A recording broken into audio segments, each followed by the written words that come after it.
கடகராசி நண்பர்களுக்கு வரக்கூடிய ஏப்ரல் மாதத்தில் தன்னுடைய வாழ்வாதாரத்திலையும் வாழ்க்கையிலையும் எந்த மாதிரியான மாற்றங்களை இந்த பிரபஞ்சம் தரப்போகுது அப்படின்றத பற்றி தானுங்க முழுமையாக பார்க்க போகிறோம் இந்த பதிவில். ஏப்ரல் மாதம் 1ஆம் தேதி திங்கட்கிழமை அதிகாலை மூல நட்சத்திரம் முதல் பாதத்தில் அனுமான் பிறந்த நட்சத்திரமான இந்த மூல நட்சத்திரம் முதல் பாதத்தில் 240 டிகிரி தனுசு ராசி தனுசு லக்னத்தில் இந்த மாதம் பிறக்கப்படுது. அப்போ கடகராசி நண்பர்களுக்கு சாதகமாக இருக்குமா ஏப்ரல் மாதம் அல்லது பாதகமாக இருக்குமா ஏப்ரல் மாதம்?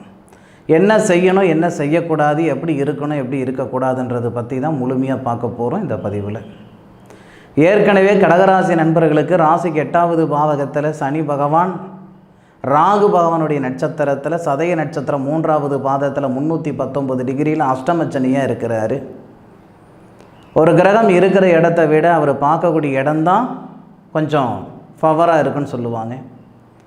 அப்போது சனி பகவான் 8வது பாவகத்தில் இருந்தாலும் தொழில் ஸ்தானத்தை பார்க்குறாரு. தொழில் ஸ்தானத்தில் ஒரு சில விதமான சங்கடங்கள் இருந்துக்கிட்டே இருக்கும் இந்த கடகராசி நண்பர்களுக்கு. மனசுக்கு திருப்தியாக வேலை செய்கிறோமோ இல்லையோ, என்னுடைய தேவைகளுக்காக கமிட்மெண்ட்டுக்காக வேலை செய்துக்கிட்டு இருக்கிறேனுங்க, வேறு வழி இல்லாமல் வேலை செஞ்சுக்கிட்டு இருக்கிறேனுங்கன்னு சொல்லக்கூடிய கடகராசி நண்பர்கள் நிறையவே இருக்க தான் செய்கிறாங்க. அப்போ ஏப்ரல் மாதம் 1ஆம் தேதியிலிருந்து ஏப்ரல் மாதம் 23ஆம் தேதி வரை அதே நிலைமை தான் நீடிக்கும். இதில் பெருசாக நமக்கு மாற்றங்கள் எல்லாம் வந்துடாது. எதிர்பார்ப்புகள்ன்றது ஒவ்வொருக்கும் ஒவ்வொரு விதமாக இருக்குதுங்க. ஒரு ராசியில் பிறந்தவங்க எல்லாமே ஒரே மாதிரியாக இருக்கிறாங்க, ஒரே மாதிரி நினைக்கிறாங்க, ஒரே மாதிரி யோசனை பண்ணுறாங்க இருக்கிறதில்ல. ஒவ்வொருத்தரும் ஒவ்வொரு விதமாக இருக்காங்க. கடகராசி நண்பர்களுக்கு ஒவ்வொருத்தருக்கும் ஒவ்வொரு விதமான சங்கடங்களும் கொடுத்துக்கிட்டு தான் இருக்குது இது வரைக்குமே இந்த பிரபஞ்சம். ஏப்ரல் 1ஆம் தேதியிலிருந்து ஏப்ரல் 23ஆம் தேதி வரைக்கும் மீண்டும் அந்த குழப்பம் இருக்க தான் செய்யும். என்ன ஒரு தெளிவு இருக்கும். இதுக்கு முன்னுக்கு நம்ம 1000 கவலைகள் இருந்தாலும் இந்த ஏப்ரல் மாதம் பிறந்ததுலேருந்து பரவாயில்ல, ஏதோ ஒரு வகையில் நம்ம மேலுக்கு வந்துடுவோம், நம்ம பிரச்சனை சரியாயிடும், சால்வ் ஆகிடும் அப்படின்னு நினைக்கக்கூடிய அளவுக்கு ஒரு தன்மையை கொடுத்துரும். ஏப்ரல் மாதம் 23ஆம் தேதியிலிருந்து சொல்கிறேன் பாருங்கள், 100% அருமையான வாழ்க்கை, அற்புதமான வாழ்க்கை, நிறைவான வாழ்க்கை, நிம்மதியான வாழ்க்கை கடகராசி நண்பர்கள் அனுபவிக்க போகிறீங்கன்றதில் எந்த விதமான மாற்று கருத்தும் கிடையாது. மாத பலன்கள் உங்களை சந்தோஷப்படுத்துறதுக்கு மட்டும் சொல்லலிங்க, முழுமையாக ஆராய்ச்சி தெளிவாக நிறுத்தி நிதானமாக பொறுமையாக உங்களுக்கு இந்த மாத பலன்கள் சொல்லிகிட்டு இருக்கிறேனுங்க. ஏதோ ஒரு வகையில் எங்கேயோ இருக்கிற உங்களுக்கு ஏதோ ஒரு வகையில் என்னுடைய வார்த்தைகள் உங்களுடைய வாழ்வாதாரத்துக்கோ அல்லது வாழ்க்கைக்கு ஏதோ ஒரு வகையில் ஒரு வழிகாட்டுதலாக இருக்கணுன்றதுனால தான் இந்த சேனலில் நம்ம மாத பலன்கள் கொடுத்துட்ருக்கோம். இதுவரை நம்ம சேனலை சப்ஸ்கிரைபர் பண்ணலைன்னா சப்ஸ்கிரைபர் பண்ணி சப்போர்ட் பண்ணுங்கள், உங்களுடைய நண்பர்களுக்கு ஷேர் பண்ணுங்கள். கடகராசியில் பிறந்த நண்பர்களுடைய கஷ்டங்கள் எல்லாமே விலகிறதுக்கு உண்டான தருணம் இந்த ஏப்ரல் மாதத்தில் இந்த பிரபஞ்சம் தரதான் போகுது. ஏப்ரல் 23ஆம் தேதி, ஏப்ரல் மாதம் 1ஆம் தேதியிலிருந்து ஏப்ரல் மாதம் 13ஆம் தேதி வரைக்கும் கடகராசிக்கு 2வது பாவகத்துக்கு அதிபதின்னு சொல்லக்கூடிய சூரிய பகவான் உங்களுடைய ராசிக்கு 9வது பாவகத்தில், கடகராசிக்கு 9வது பாவகம் மீன ராசியில் 12 குடையவர் 3 குடையவரோட அவருடைய நட்சத்திரத்தில் புதனுடைய நட்சத்திரமான ரேவதி நட்சத்திரத்தில் இருக்கிறார். அப்போது இந்த வேலை செய்யலாமா விட்டுடலாமா, வேறு வேலைக்கு முயற்சி பண்ணலாமா, இந்த மாதிரி ஒரு கன்ஃபியூஸான ஒரு குழப்பம் கண்டிப்பாக இருக்க தான் செய்யும். காலையில் எடுக்கிற முடிவு சாயந்தரம் இருக்காது, சாயந்தரம் எடுக்கிற முடிவு காலையில் இருக்காது. ஏப்ரல் மாதம் 1ஆம் தேதியிலிருந்து ஏப்ரல் மாதம் 13ஆம் தேதி வரைக்கும் முடிஞ்ச அளவுக்கு நிதானமாக இருங்க, பொறுமையாக இருங்க. ஏப்ரல் 13 தேதிக்கு மேற்கொண்டு அசுவினி நட்சத்திரம்னு சொல்லக்கூடிய கேது பகவானுடைய நட்சத்திரம், அதாவது தனஸ்தானாதிபதி தொழில் ஸ்தானத்துக்கு வந்துடுவார். பரவாயில்லையாக இருக்கும். தனஸ்தானாதிபதியாகப்பட்ட சூரியன் 13 தேதிக்கு மேற்கொண்டு சரியாக 14ஆம் தேதி சித்திரை மாதம் 1ஆம் தேதி ஏப்ரலுக்கு 14ஆம் தேதி 9வது பாவகத்தில் இருக்கக்கூடிய சூரிய பகவான் அசுவினி நட்சத்திரம் முதல் பாதத்தில் வந்துடுவார், அதாவது மேசராசிக்கு வந்துடுவார்.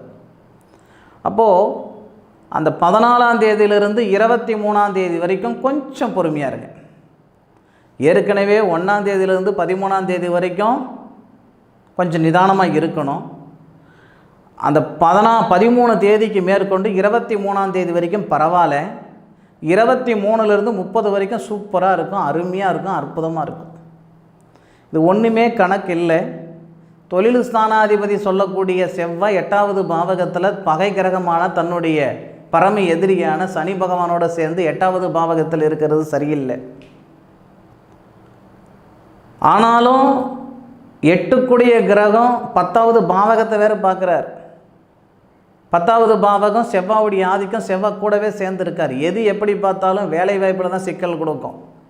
சுய தொழில் செய்யணுன்ற எண்ணம் ஏதாவது இருந்தால் தயவு செய்து விட்டுடுங்க. இந்த நேரத்தில் வேலை மாற்றங்கள் பண்ணலான்ற எண்ணங்கள் இருந்தாலும் விட்டுடுங்க. 23 தேதிக்கு மேற்கொண்டு நீங்கள் சுய தொழில் செஞ்சால் என்ன, அடுத்தவங்க கிட்ட போய் வேலைக்கு போனால் என்ன, வேறு வேலை செஞ்சால் என்ன, எது வேணாலும் கவலைப்பட வேண்டாம். எதுவாக இருந்தாலும் சாதகமாக இருக்கும். அந்த 23 தேதிக்குள்ளார நீங்கள் செஞ்சு போட்டிங்கன்னா ஏன்டா செஞ்சோம், எதுக்கடா செஞ்சோன்ற அளவுக்கு ஆகிடும். அப்போது உங்களுடைய ராசிக்கு 8வது பாவகத்தில் இருக்கக்கூடிய தொழில் ஸ்தானாதிபதி 23ஆம் தேதி 9வது பாவகத்துக்கு போயிட்டு 4வது பார்வையாக உங்கள் ராசிக்கு 12வது பாவகத்தை பார்ப்பார். 7வது பார்வையாக உங்கள் ராசிக்கு 3வது பாவகத்தை பார்ப்பார். 8வது பார்வையாக உங்கள் ராசிக்கு 4வது பாவகத்தை பார்ப்பார். அது சிறப்பாக இருக்கும். 23 தேதிக்கு மேற்கொண்டு யார் என்ன சொன்னாலும் கேட்க வேண்டாம். கடகராசி நண்பர்கள் வாழ்க்கையில் வளர்ச்சி அடைகிறதுக்கு உண்டான அற்புதமான தருணம் ஏப்ரல் 23க்கு மேலே. அதுபோக விரயஸ்தானாதிபதி வக்கர நிலைகள் இருக்கிறார் மாத தொடக்கத்தில் இருந்து.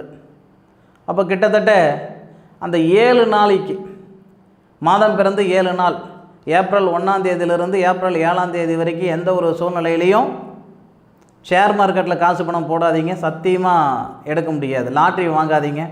அடுத்தவங்கக்கிட்ட காசு பணம் கொடுக்காதீங்க. அதுபோக முக்கியமான முடிவுகள் எடுக்க வேண்டாம். ஒரு வரன் பார்க்குறதோ, இடம் வாங்கிறதோ, வாகனம் வாங்கிறதோ, முக்கியமான சமாச்சாரம், முக்கியமான சூழ்நிலைக்கு முன்னாடி போய் நிற்க வேண்டாம்.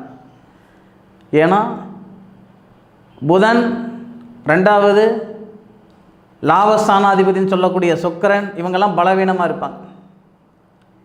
அந்த 7 நாள் 13 தேதி வரைக்கும் நேரம் சரியில்லை, நான் முதலே சொல்லிவிட்டேனுங்க. ஆனாலும் ஃபஸ்ட்டு அந்த 7 நாள் வந்து காலையில் எடுக்கிற முடிவு சாயந்தரம் இருக்காது, சாயந்தரம் எடுக்கிற முடிவு காலையில் இருக்காது.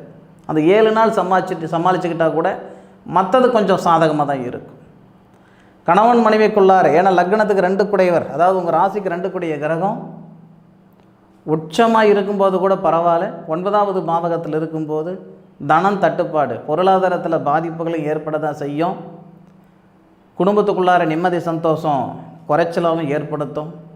நம்மளை யாரும் புரிஞ்சிக்கலையே, நமக்கு யாரும் முக்கியத்துவம் கொடுக்கலையே, சம்பாரித்து போடுற மிஷின் மாதிரி தானே நாம் இருக்கோம், நமக்குன்னு முக்கியத்துவம் யாரும் கொடுக்கலையே அப்படின்னலாம் தயவு செய்து நினைக்காதீங்க.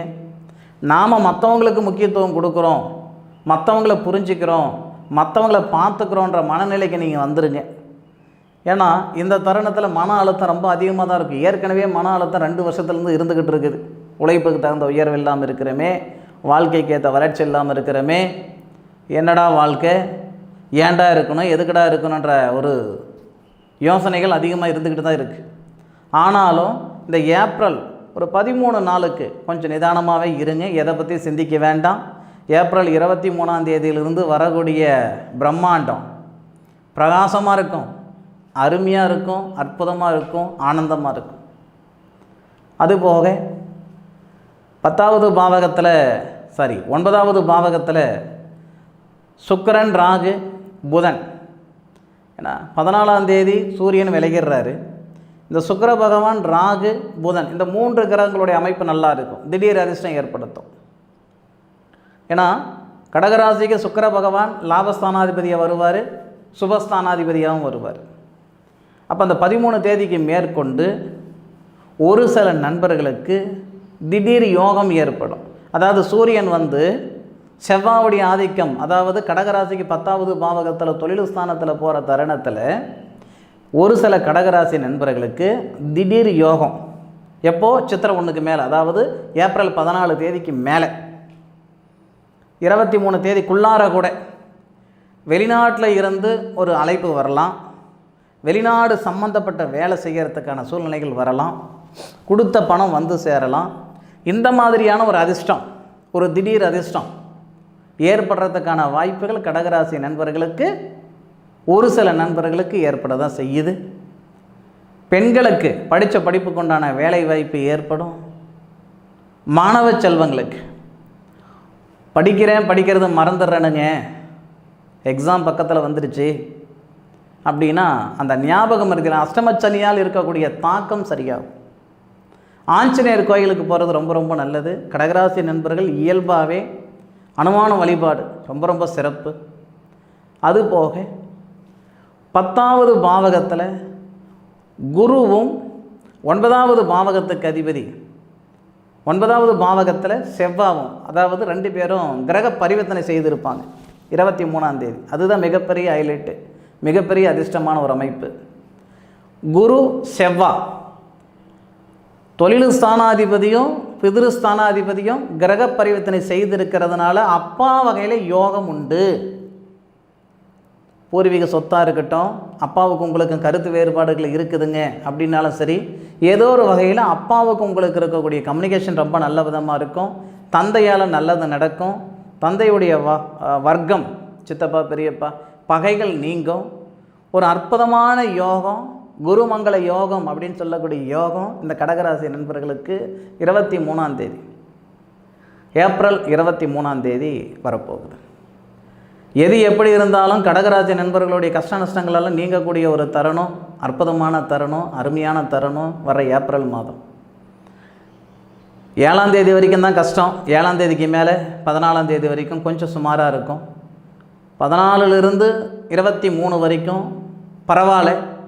23லிருந்து 30 வரைக்கும் அருமையான நேரம், அற்புதமான நேரம். இந்த நேரத்துக்காக தான் இத்தனை நாள் நான் காத்திருந்தேனா அப்படி நீங்கள் நினைக்கிற அளவுக்கு சத்தியமாக இந்த பிரபஞ்சம் கடகராசி நண்பர்களுக்கு நல்ல யோகம் கொடுக்க போகுது. அனுபவிச்சுக்கோங்க. காற்றடிக்கும் போது தூற்றிக்கிடணும், வயசு இருக்கும்போது வாழ்ந்துக்கிடணும். என்னுடைய காணொலியை முழுமையாக பார்த்ததுக்கு மனசிலிருந்து மனமார்ந்த நன்றிகள் சொல்லிக்கிறேனுங்க. உங்களுடைய சுய ஜாதகத்தில் இருக்கக்கூடிய கிரக அமைப்புகள் எப்படி இருக்குதுன்னு ஒரு முறை பார்த்துக்கிடுங்க. சுய ஜாதகத்தில் பாதகமான கிரக நிலைகள் இருந்தால் இந்த 7 நாளில் மீண்டும் பாதகம் அதிகமாக தான் இருக்கும். சாதகமான கிரக நிலைகளாக இருந்தால் பெருசாக தொந்தரவு இருக்காது. சுய ஜாதகத்துடைய அமைப்புகள் எப்படி இருக்குதுன்னு ஒரு முறை உங்கள் ஜோதிடர்கிட்ட பார்த்துக்கிடுங்க. மீண்டும் அடுத்த ஒரு அற்புதமான தருணத்தில் உங்கள் அனைவரையும் சந்திக்கும் வரை உங்களிடமிருந்து விடைபெறுவது உங்கள் வீட்டு ஜோதிட நண்பனான டாக்டர் மா. காளிதாஸ் மணிகண்டன். திருச்சிற்றம்பலம். வாழ்க வையகம், வாழ்க வளமுடன்.